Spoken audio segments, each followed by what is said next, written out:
Halo teman-teman, pecinta catur.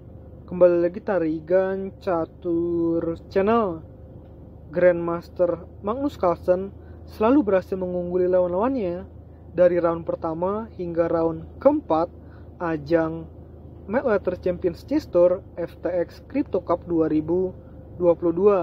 Namun akhirnya pada round kelima, Grandmaster Magnus Carlsen kalah juga ya secara agregat dari Grandmaster Jan Krzysztof Duda. Hanya berhasil menang 2 kali, tapi kalah 4 kali, membuat Grandmaster Jan Krzysztof Duda unggul dengan skor 4-2. Kali ini, admin Tarigan Catur akan mengulas ya pertandingan round kelima yang menjadi titik balik kemenangan dari Grandmaster Duda atas Grandmaster Magnus Carlsen.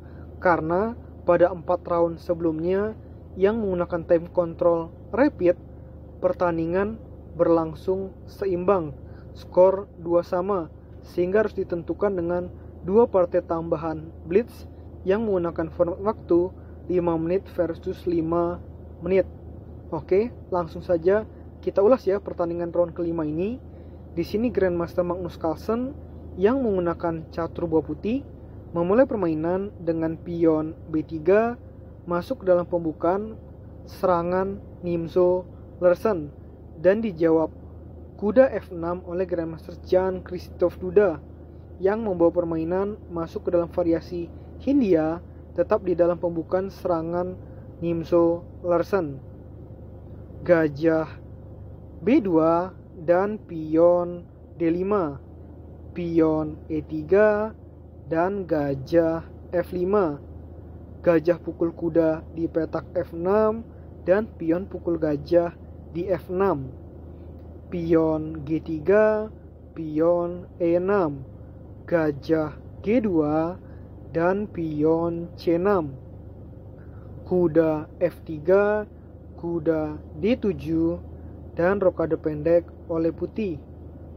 Gajah mundur ke G6 dan kuda H4. Gajah E7 di sini sedang menyiapkan ya untuk mengancam kuda putih 2 kali, namun secara tidak langsung dari gajah dan menteri hitam. Pion D4, pion H5 dan kuda D2. Pion F5, kuda F3 dan rokade pendek oleh hitam. Pion C4 dan pion A5, gajah H3, raja G7 dan pion A3. Selanjutnya kuda F6 oleh hitam dan menteri C2. Barulah kuda ke petak E4.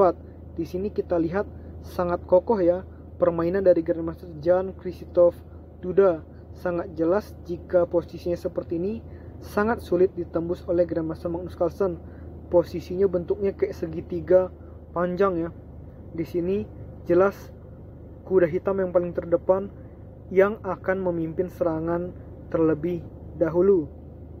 Benteng C1 dan gajah H7. Menteri B2, pion B5. Di sini Grandmaster Jan Krzysztof Duda mulai mencoba membongkar agar permainan kedepannya jadi jauh lebih terbuka. Sebelum ini kan jelas tertutup. Setelah melakukan langkah pion B5 ini, maka permainan akan lebih terbuka dan kedua pemain akan saling menyerang satu sama lain. Pion pukul pion di D5, pion pukul pion di D5, dan kuda G2. Benteng H8, benteng C8, dan gajah G8. Kuda F4, pion H4. Di sini hitam mulai mencoba untuk merusak pertahanan sayap raja dari putih. Pion maju terus ke petak G4, pion pukul pion di G4 dan gajah pukul pion di G4. Gajah ancam kuda dan di sini kuda putih yang lain menutup dengan pindah ke petak E5. Jika dimakan, jelas nanti pion putih akan menempati petak E5 dan itu jelas riskan bagi pertahanan hitam karena sudah ada pion putih tersebut yang akan siap. Jika dibantu dengan perwira lain seperti gajah dan menteri, akan sangat berbahaya bagi pertahanan hitam.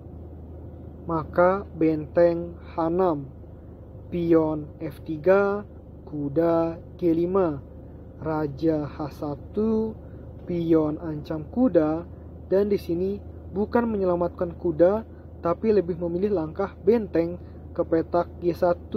Tapi ini bukan merupakan langkah kesalahan menurut analisa komputer, sehingga pasti jika Grandmaster Magnus Carlsen sudah mempertimbangkan dengan baik, maka jika dalam situasi ini kalah perwira, maka akan dapat perwira yang lain.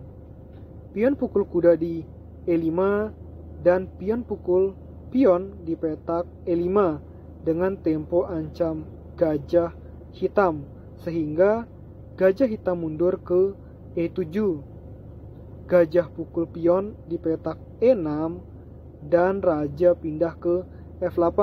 Langkah blunder pertama di dalam permainan ini yang justru dibuat oleh Grandmaster Jan Krzysztof Duda, sehingga membuat Grandmaster Magnus Carlsen unggul secara posisi, yaitu plus 3,3. Namun sayangnya Grandmaster Magnus Carlsen juga melakukan langkah blunder dengan gajah pukul G8. Jelas ini ya, dengan langkah ini maka Grandmaster Jan Krzysztof Duda bisa mengembalikan posisi seimbang di dalam permainan, sehingga hanya tertinggal minus 0,2. Jadi ini sangat mungkin untuk berbalik jika posisinya seimbang. Benteng pukul C6 dan gajah pukul D5. Ini menarik, mengancam dua benteng, sehingga benteng pindah ke C8.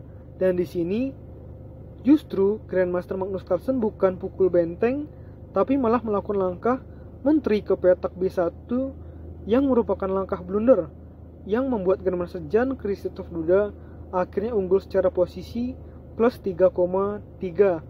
Dan ini tentu saja akan dimaksimalkan dengan baik oleh Grandmaster Jan Krzysztof Duda untuk mengukir kemenangan.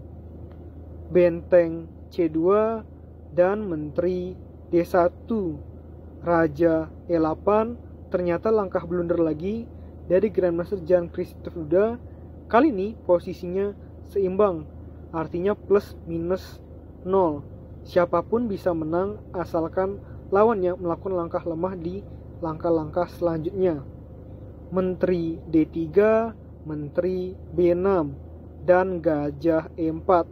Akhirnya Grandmaster Magnus Carlsen bikin blunder lagi, yang kali ini fatal secara posisi. Maka Grandmaster Jan Krzysztof Duda unggul plus 4,5. Sangat menarik ya kalau permainan Blitz. Kadang-kadang Grandmaster juga manusia, sering melakukan langkah blunder jika waktunya terbatas. Benteng C1 dan gajah skak, raja F8, menteri skak, dan raja G7. Kuda D5, ancam menteri dan gajah. Di sini hitam mengambil langkah tempo terlebih dahulu dengan benteng pukul benteng skak dan raja pukul benteng. Benteng skak, raja F2, dan menteri pukul gajah di G6. Kuda pukul gajah dan kuda skak, raja E2, dan tepat setelah menteri hitam melangkah ke petak G2 skak, tepat di posisi seperti ini, Grandmaster Magnus Carlsen memutuskan untuk menyerah karena tinggal beberapa langkah lagi Grandmaster Magnus Carlsen terkena skakmat. Oke, kita coba ya. Misalkan di sini raja pindah ke petak D3 yang menjadi satu-satunya opsi langkah yang dipunyai oleh putih. Maka di sini hitam bisa menteri skak. Dan apabila raja pindah ke sini, maka benteng skak. Otomatis raja putih tidak bisa bergerak, maka satu-satunya langkah yang bisa dilakukan adalah dengan menteri menutup. Baru bisa dijawab oleh hitam dengan benteng pukul menteri skak. Dan setelah raja bisa pindah satu-satunya ke petak E4, maka ada skakmat cantik dengan benteng ke petak D2, maka di sini Menteri Open Skak ke Raja Putih, dan Raja Putih sudah tidak bisa bergerak kemanapun. Petak D4 dilindungi oleh benteng, petak F4 dilindungi oleh kuda, dan tentu saja petak F5 dikuasai oleh Menteri Hitam, sehingga kalah ya Grandmaster Magnus Carlsen dari Grandmaster Jan Krzysztof Duda. Oke, menurut admin Tarigan Catur, video kali ini cukup ya. Nantikan video-video selanjutnya. Tetap Tarigan Catur Channel.